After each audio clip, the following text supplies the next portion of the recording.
Thank you. You can see me on YouTube. How about that? I love the fact that Will was talking about what it was like early on as a comic, because I think the audience gets cheated a lot of the times, because the jokes are great. You guys get to laugh. It's already worked out and honed. We've rehearsed it. We've figured out how to write it and perform it, and it's awesome. But it's the tip of the iceberg of what being a comic is all about, all right? I'll give you an example. I got this gig recently, and when the booker sent me the email, it was all in caps. That's not a good sign. It's never, basically what he wrote was a disclaimer about how bad this gig might be, but he still was looking for comics, right? And here's what it said, verbatim. It said, "Please be advised, this venue prominently displays the Confederate flag. It is not indicative of their nature. I've booked many diverse shows there. Have fun." How am I going to say no? How am I took it just for the story, right? The gig was in Reading. Now, I don't know if you know a lot about Reading, but if you're curious where the 1970s went, that's where they're living, and they're doing very well, right? So I go to the gig, and it's in a place called Johnny's Cat House, which right away, they didn't build that for comedy, right? And it's a bar, it's horrific, and sure enough there, hanging from the ceiling is a giant Confederate flag. But not just that. Above the Confederate flag is the biggest American flag I've ever seen in my life. Now picture big. This was bigger. All right, this was like Super Bowl halftime, Bronco, Chevy truck, fuck you, boner, America big. It's huge, right? And then underneath that, hanging is the Confederate flag. Off to both sides of the flag are those naked women silhouette mud flaps. Very classic. Yeah. And then underneath the Confederate flag, disco ball. What kind of a mixed message are you telling me? What am I supposed to ascertain from this? It was like, America, if you're different, we're not sure. Women are objects. Gays are okay. I couldn't wrap my head around it, right? So after the show, I get talking to one of the waitresses there, and I ask her, I'm like, hey, don't you think that having a Confederate flag hanging from the ceiling is, you know, offensive to African Americans? And she just goes, oh, well, they never come in here. Yeah, because there's a Confederate flag hanging from the ceiling. And I made fun of it all during the show, which was funny to them for about 5 minutes. And then they started to turn on me and not take it too well. So at the end of the night, I had to get past all the drunk, pissed off people that were waiting for me outside. Yeah, a lot of fun. So I'm getting past most of them, and then this guy gets in front of me, and he's that quality of drunk where he's doing a lot of this, but he never quite falls. You know, sort of like a tethered drunk or something. A lot of wobbling and weaving. And he gets in my face and he goes, I did not like what you said about our flag. Like, well, you lost. I mean, you can chant we're number one all you want, but that flag means you're number two. Like, you lost. It's not on any of our stamps, I'm pretty sure. You know, nobody, hey, come see my wall of losing lottery tickets. That's what that is. That's what that represents. You lost. It's offensive. And then the guy is so drunk, I can see that he's so slow that he's backing up to hit me. And I have the time to think in my head, wow, this guy's going to hit me. And he's so slow and so drunk that as the punch gets thrown, to avoid it, all I had to do was just go. The fist goes past my head, he pulls the fist back, and then I just right myself up. And then he looks at me for, you know, just all kind of weird for a second, and then he just goes, okay, you're pretty fast, Matrix. That is why I take those shitty gigs. Now, when I started comedy, I started in the mid-90s, and I got into it like most people got into it. I didn't know that I was funny. Actually, I broke up with a girl, she cheated on me, and I was in horrible pain. And I would go and talk to my friends and go, hey, how you doing, Joe? And I would tell them, and they would laugh. They would laugh, right? And I was like, why why are you guys laughing at me? Right? To the point where apparently I was so funny in pain that other friends would go, Joe, come here. Tell me, Joe. And then I'd be like, fuck you. What are you know? And then I'd be like, well, she broke, and they're laughing. I didn't get it. And then one day, there's a cook at the restaurant I'm working at, and he goes, hey, you're funny. Why don't you come to an open mic? I'm like, well, I don't have any material. And he's like, just talk about that breakup. So I went on stage, talked about the breakup. People laughed. And I'm like, well, this is a weird superpower, but okay. I guess I'm a comic now, you know? When you're a new comic, you don't know what a good gig is and a bad gig is. All you know is, oh, there's a stage, I get to tell my jokes, maybe I'll get paid, that's pretty awesome. You can't distinguish between the two. And what you really want to do more than anything is you want to go on the road. Because it just sounds mythical and poetic. Other comics would come back and you meet them at the club like, oh, what was it like? Like, oh, the road. You know, they would hold it over us all new comics and they would talk about it. But, you know, I went on the road, and the road was like Modesto and places that I can't find on a map, and every redneck bar in Montana. Just like the road was awful, but nobody who came back from the road told you that because they wanted it to be romantic and cool. And every now and again there was an awesome gig. So when I was a brand new comic, I would go out on the road and I had these great expectations, but they were one-nighter gigs. Not a club, not here in San Francisco, quality audience, all seated and faced in the right direction. I think I'm kidding about that. You know? I'd show up at these redneck bars, and then they would be pissed off that they had to stop playing foosball during the show. They were just like, they were angry that I was trying to make them laugh. You know, just like, I couldn't wrap my head around that, right? But I wanted to be a comic more than anything else in the world, right? Anything else in the world. So I bought a car to go on the road. And I was broke. I mean, I was already broke and I'm getting into comedy. Genius.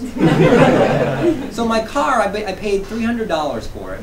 And it was 80% Bondo. Yeah. So basically what I bought was a joke and a 4-cylinder mud hut. That's what I bought. And I started going on the road, and some of it was awesome, some of it was awful, some of it was tragic, and I probably would have remained a road comic had not this event I'm about to share with you occurred. All true. It's about 2 weeks before Christmas, and I had been on the road for about 2 months solid. And when I say 2 months solid, I mean a different town every night. A different town every night. And I would take these one-nighter gigs that were booked through a guy out of the Pacific Northwest, so I could literally be in a different state every night. Not an exaggeration. I had to crunch 200-300 miles in my car to get to these gigs. It got to the point where I felt like I was paid to drive, and before I could sleep, I had to tell jokes.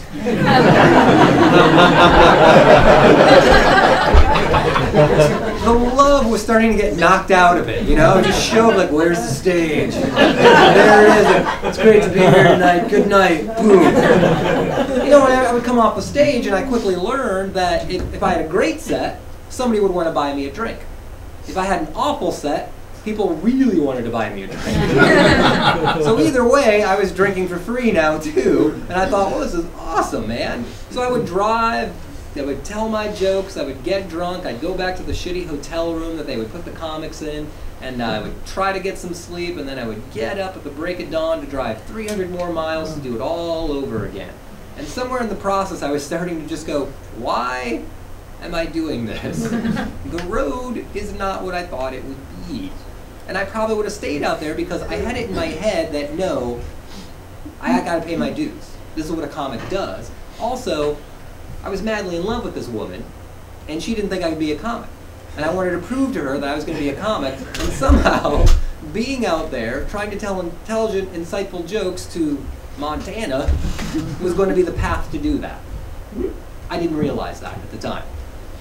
So I'm in my car, and it was, it could be very, very lonely in a car, because I didn't have a CD player, I didn't have a tape player, I just had the radio. And there are vast portions of this country where the only radio you get is Jesus talk and Mexican music. That's it. I'm pretty sure some of the Mexican music is about Jesus. I'm just guessing. Just guessing. I remember once I'm driving back through Nevada and I had left my radio on Seek and it was just going round and round and round because there's nothing happening. And I forgot about it. Like after a while, I'm like, oh, I should probably watch the road anyway. And then all of a sudden, it hits a religious station. Right at this time, the guy yells, "Jesus loves you!" I freaked out. He's behind the wheel of the car. You know, I'm going down 80, and there's nothing to see in the middle of the night in Nevada, so your mind starts going, you know, do I have a place in the universe? Does anybody love me? Jesus loves you! Shit! I almost swerved off the road and got to see him very quickly, right? Another time I was so miserable and so depressed, I'd had it, you know, my car was breaking down, I would just get paid enough money to get to the next gig. I'm in Washington, it's pouring rain, and I gotta drive 6 hours through pouring rain to get to the next gig that my heart's just not into. And again, I turn on the radio station because I don't want to be alone with my head. And I'm just looking for something. And this ad comes on that sounds like it's talking directly to me. You know, I'm just driving in the rain and it just says, "Do you ever feel lonely?" I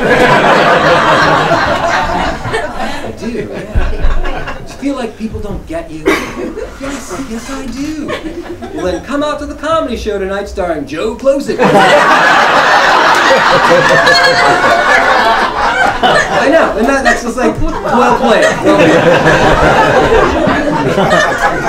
The audience had no idea like how close their headliner came to swerving to oncoming traffic, you know, but sure enough I show up and I'm like, hey, it's great to be here. And whenever you're on stage as a comic, everything could be shitty, but as soon as you get on stage and you get that first laugh, something gets flipped inside you and you're like, oh, okay, this is what I need. Love from strangers to make up for what I didn't get growing up. And then you come off stage like, hey, you were funny, here's a drink. All right, great. And then it's all goes blue. It got very depressing. Which I could not figure out in my head. I'm like, wait a minute, I'm doing what I love and I'm telling jokes. Why am I not happy? Why is this draining me of my soul? And how come this woman that I fell in love with who doesn't believe I'm a comic won't answer my letters? This is really getting depressing. So it's 2 weeks before Christmas time, and I've got a couple of days off where I don't have to perform anywhere, and I was in Utah, and I was fascinated by deserts. I've been fascinated by deserts since I was a kid because I grew up in Illinois, and you know, we had corn. Yeah, we had corn. Thank you.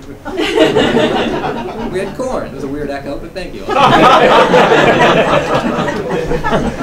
So deserts have this fascination for me. And I'm like, oh, I always wanted to see a desert. Well, I'm in Utah. There's amazing deserts there. There's Arches National Canyon land. I checked that out. It's gorgeous and beautiful.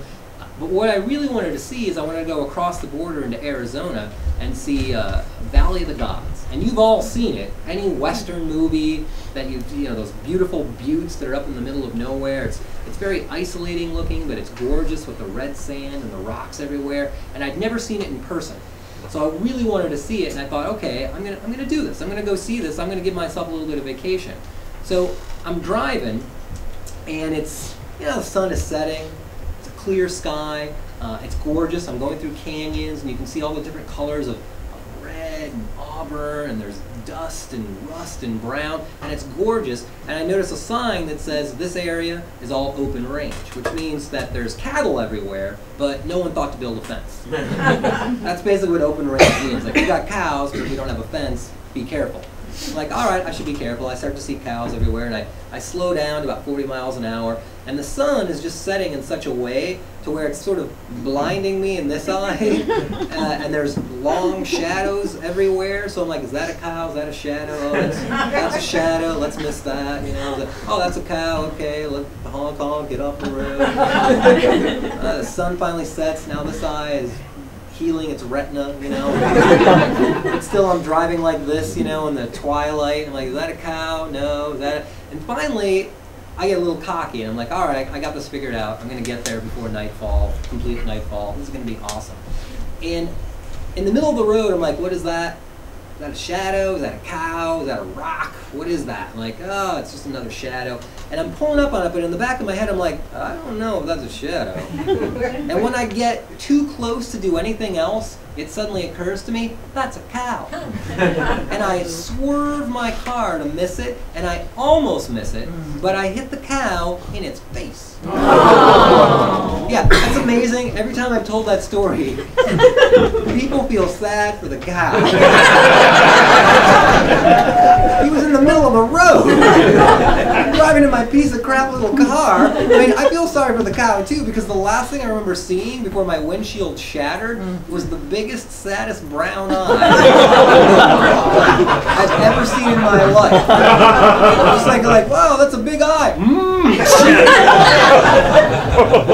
And the cow is so big that it knocks me off the road into the gully alongside of the road, and now the rocks that are in the gully start dismantling my car. If I had a passenger, the passenger would have died because his legs would have been taken off immediately. Because it sheared off the passenger side door, the wheels came off, and the car just kept spinning like this, and pieces of it were coming off, and then finally it hit a rock dead on, and the car said, I can go no further, there's only one thing I can do, flip. And the car starts to flip, end over end, and that's when the gas tank explodes. I don't know if you've ever been in that situation.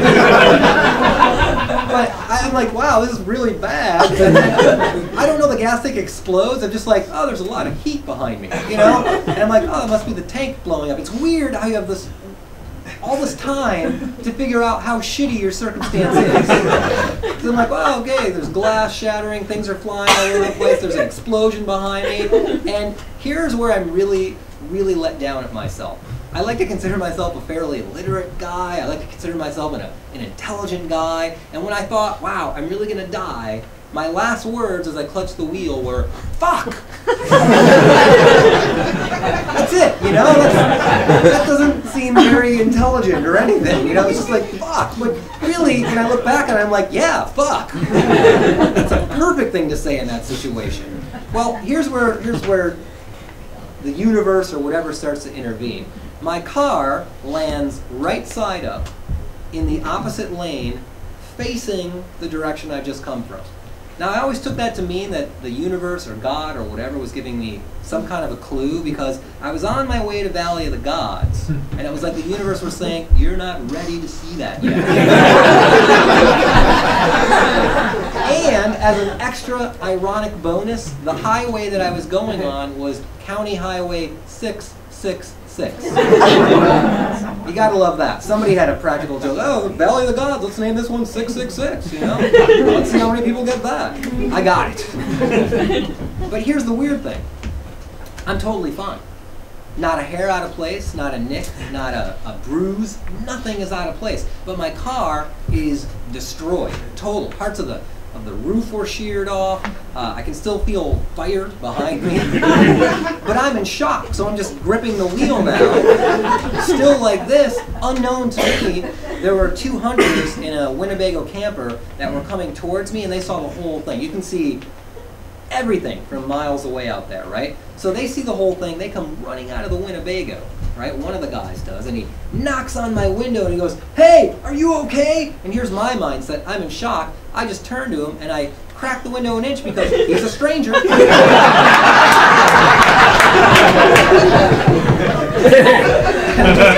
Yeah, I'm fine. And then I turn and roll the window back up. I put my hands back on the steering wheel. And I could see the guy was just like, what? You know, your car's on fire. He yells back. And then, like, coming out of a blackout, it all occurs to me, oh, that's right, I hit a cow, my car exploded. I'm like, oh shit, my car exploded. And I get out of the car and I can see there's fire in the back, right? And you have to understand, I'm a comic on the road. I didn't have an apartment. All I owned was the car, my jokes, and anything I had in the car. So basically, my entire world was on fire. I start pulling everything I can out of the car and just leaving a pile on the side of the road, right? Just pulling it all out before the car explodes or something happens or catches fire. It's all coming out. And I'm just like, oh my God, this is awful. I'm crying, and I'm about to say, I can see the words in my head. I'm about to say, I can't do what I love anymore. And as those words are coming out, I realize, man, I am not loving this. This is an awful experience, and here now my life is on fire.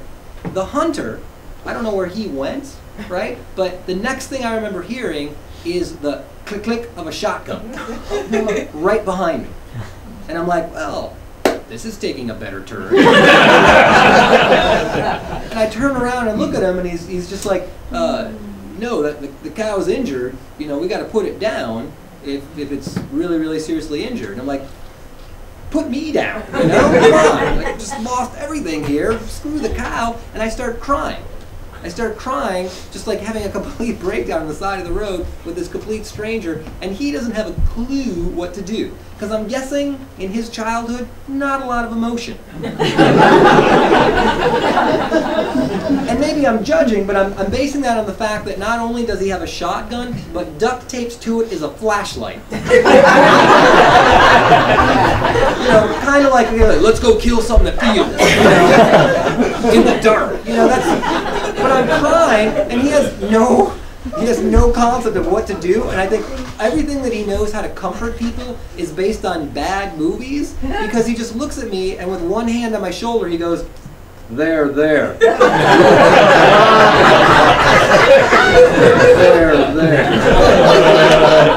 Which is not comforting when he's still holding a rifle. But I do realize, okay, yeah, let's go look for the cow. We gotta get the cow. And we start walking down the highway, and with his flashlight and his gun, he starts giving me a walking tour of my car. Hey, there's your distributor cap, and there's a wheel, and those seem to be spark plugs, and then, you know, everything that was in my car was just strewn all over the freeway. You know, it's just like, oh, that's a Tears for Fears CD. What are you, queer? Now I'm debating music with this guy. I got some good stuff, like Bryan Adams, really? Yeah. He was just going in, like, there's like a CD used shop right there. We're walking down the road, and I'll tell you right now, we never found the cow. And that's good for me, because it turns out that if I had killed the cow, I would have been liable for $5,000 worth of meat. That's what a cow, I guess, went for. So we never found the cow. The cow wandered off somewhere. And I like to think that that cow has a very similar story.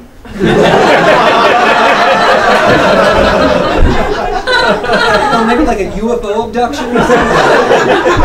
Because from the cow's perspective, it's like, I'm just standing there, minding my own business. There's a bright flash. I wake up in a field. Maybe he's doing a solo show. I don't know. But I didn't find the cow. What we did find, though, is in the middle of the road was the biggest, freshest pile of shit I've ever seen. I scared the shit out of it. And that's when I have my first epiphany in this long night. I drop to my knees, and I start crying and manicking laughing at the same time. And I just go, don't you see it, man? It all makes sense. And I look back at my pile of stuff, and I'm like, look, that's a pile of shit, and that's a pile of shit. They're both just piles of shit. It's all shit, man. Yeah, to which he just goes, there. He has no idea what to do, right? But really, when you think about it, both of those piles were of equal use to me in that moment. The cow shit was just as useful to me as the Tears for Fears CD, you know, and my comedy notebooks and extra pair of shoes. They were of no use. And the reason why I dropped to my knees is it suddenly dawned on me, it's like, oh my God, I'm traveling around with shit. That's all I've got in my car. I've got it in my car, I've got it in my head. None of this is of any value to me. That was my first epiphany, which I was like, okay, I should write that down. Oh, I can't, my journal's on fire. But I was okay, which in itself was miraculous, I thought. If something had happened to me, I really would have been in trouble, though. It took the cops 2.5 hours to get out there. 2.5 hours. So if I was injured in any way, that would have been a long 2.5 hours. The cop shows up, and he goes, well, let me take you back into town. and he took me back into Medicine Hat, New Mexico, and he takes me to the one hotel that's there, and apparently this thing with the cow happens frequently enough for the cop to say to the guy behind the desk, hey, you need to give him the out-of-towner hit a cow discount rate.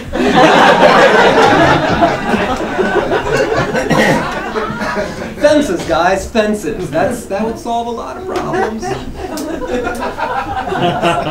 I don't sleep at all that night. Instead, I just kind of have a horizontal anxiety attack. You're just lying there all night like, what am I going to do? I've looked in my wallet. I've got $80 left. Everything that was my life was in the car. Now I've totally have to admit to this woman that I fell in love with that I'm not a comedian. I blew it. What am I going to do for work? Just massive anxiety is just shooting through me. You know that kind of anxiety you have, you know, where it just feels like your chest cavity has been replaced by pins and needles. You know, that kind of just, it's going all through my body, and I don't sleep. In the morning I get up and I go, okay, what do I have? And I take stock of what I've got. I've got $80 in my wallet, and I've got a knapsack of the possessions I managed to get out of the car. And it's stuff like a couple pairs of shoes, some clothing, magazines, CDs, journals, that kind of stuff, right? And I go, okay, I'm going to hitchhike to the Greyhound bus station in Salt Lake City, and I'm going to get home, and I'll get home a couple days before Christmas, and I'll ask for my old job back at the restaurant. Maybe my parents will let me stay with them. I don't know, but I got to do something. So I start hitchhiking. And I wish I had more time to tell you. I got picked up instantly, which seemed really weird. I was out there for hours, and the first car that went by picked me up. But for hours I'm out there, and if you ever really want to know how valuable something is to you, carry it on your back through the desert. Because I would walk for about 40 minutes, and I go, man, this is heavy. And I'd put the bag down, and I would open it up, and I would go, what do I need, and what can I get rid of? You know, so I'd be like, okay, there's another CD on the side of the road, and then put the knapsack back on and walk another 40 miles, and you know, there's no cars out, the thing would get heavy, put it down again. I'm like, wow, do I really need those other pair of shoes? Take those out. And it was interesting because I didn't set out to see what was important to me, but what I ended up having left was I had my comedy journals and the soundtrack to Les Miserables. It was a double CD. I'm like, that's expensive. You know? And for some reason, I really dug the music. Right? So I had the journals, I had that CD, I had one pair of pants, and now the knapsack was lighter. And I'm like, okay, I think I can do this. And I see a car coming, and I'm like, okay, well, this is my best shot. Let's see if he stops. Pulls up, stops instantly. Which, in my head, I'm like, this ain't right. Like, I think I should be out here a few hours more, and a couple other cars should go by. The guy lets me in, and this would be the basis of a whole other story, but at first the guy seemed normal. At first the guy seemed normal, right? And then I start noticing that he keeps returning to the same question and the same interesting theme for any discussion we have. No matter what we were talking about, it would always come back to him going, so Uma Thurman, she's hot. Yeah, she's a pretty attractive actress, yeah, I'd like to meet her. Okay, maybe driving through Utah and picking up guys is not the way to accomplish that. But that's all he wanted to talk about the whole way. Everything came back to Uma Thurman, Uma Thurman. And then he goes, I'll take you all the way to Salt Lake City. I'm like, oh, shit. Okay, sure. We'll go all the way. He talks about Uma Thurman for 3.5 hours. I get to the Greyhound bus station. The ticket back to San Francisco is $78. Yeah, $80 in my wallet. But here's the kind of level of poverty I've been living in. I look at that and I'm like, yes! I've got money left over. Like, I can eat. Like, you know that level of poverty where you open up your wallet and you're happy that there's $2 in there? And you're like, yeah, there's still $2. Like, look, I take one out, I still have one in. That's the kind of level of poverty. It's So I was actually like, this is the first bright spot. So you can see I was delusional at this point. You know, like, yeah, bright spot, I'm broke, but mama dollar, papa dollar. I get on the bus, and I get back to the city, and I was actually working in Walnut Creek at the time. And I worked at a place called Max's Opera Cafe that hasn't been there for years. And I go back in and I say, hey, I would really, really love it if you guys could give me my job back, just even temporarily. I'll pick up shifts, whatever. And they go, well, Joe, you know, we always liked you. You're a great worker. But look, if we give you a job back, you have to work New Year's Eve. Now that is a huge gut punch to any comic. Because if you're a comic, you want to be working New Year's night. That is the money night. That is the exciting night. Actually, let me bench that for a second and tell you the truth. I've worked many of New Year's as a comic, and let me tell you, they suck. They suck because you're alone on stage, and the entire audience is composed of couples. So you're up there, and as soon as it's midnight, you see everybody, it's going to be the best year ever. Yeah, me too, honey. And you're alone, you're just like, oh, this is fucking awful. But I didn't know that at the time. I'm like, oh, I want to be working on New Year's, but I'm like, okay, I'll take the job. Thank you very much. I'll do it. Well, I ended up working the broiler that night. Hamburger. It was T-bone steaks. It was filet mignon. It was all cow. It was all cow. And again, I'm just like, way to go. Well played, God. You know, it's like all of the stuff that got me to where I am tonight was there, you know? So if you had a steak that night, I apologize, because I just beat the hell out of every piece of meat that was on there. Huge porterhouse steaks were like this when they got there. People are, what's going on back there? I don't know, this guy's swearing and yelling about cows. And that's when it occurred to me, because I'm looking at the steaks, and I'm realizing, yeah, this got me back here. Like, huh, that means something, I should remember that. And as I'm thinking that thought, it was a display kitchen, right? I look up, and the girl that I'd fallen in love with was walking towards me. She happened to be there that New Year's night with her friends. She happened to see me cooking cows that had got me there that night. That is a little too much coincidence to go unappreciated. Because it suddenly occurred to me, there's no way that I would be here right now, getting a chance to resolve things with her, had I not hit the cow.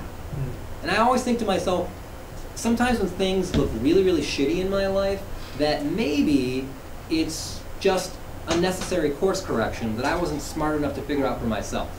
You know, to this day, I would like to think that there's a God, and I'd like to think that God was up there looking at me and just going, you are so stupid that the only way your life is going to improve is if you hit this cow. You're going to put a cow in your path. You're going to hit it thinking it's a shadow, and you're going to lose everything, and it's going to get you back to where you need to be. Because not only did I get to talk to this woman and figure out, like, oh, why did that happen? Why did you have this reaction? That got resolved. It also left me in San Francisco. And I thought at first, like, oh, I can't be a comedian because I'm just going to be stuck in one town. I won't be able to do the road anymore. But that was the best thing that would have happened for me as a comic, because now, yeah, I was in San Francisco, an incredibly intelligent, comedy-loving, literate, awesome audience town. So I got to develop now in San Francisco because I lost my car and I no longer had to write dick jokes for the shitty bars out in Montana. That was a beautiful, beautiful thing. This cow did a lot for me. But here's the thing I really want to leave you with, because when I came back, for about 3 months, I had this amazing sensation that I could not shake. And to this day, I've never felt anything like it. I would love to feel something like it again, but I'm not prepared to lose everything to have that sensation again. And here's what it was. When I was out there going through the desert with all my worldly possessions around my shoulder, and I would have to stop and take things out and leave them behind and keep walking, this incredible sensation overtook me. Because I realized every step that I was taking, everything was brand new. Like, everything was brand new. It had to be, because everything was gone. Everything had been scrubbed clean from my life. I didn't have the car. I didn't have the worldly possessions. I couldn't do the gigs. All I had left was me. And I was perfect. I mean, perfect in the sense that no broken bones or bruises or scratches. I mean, this was still fucked up, don't get me wrong. But as I kept taking each step, I just felt, wow, I get to start over. This is brand new. And I'm looking at the desert, and I'm looking at the red rocks, and I'm looking at the blue sky, and it's like 65 degrees out, and it's almost Christmas time, and I go, wow, that is a great, great gift. That's my story. Thank you.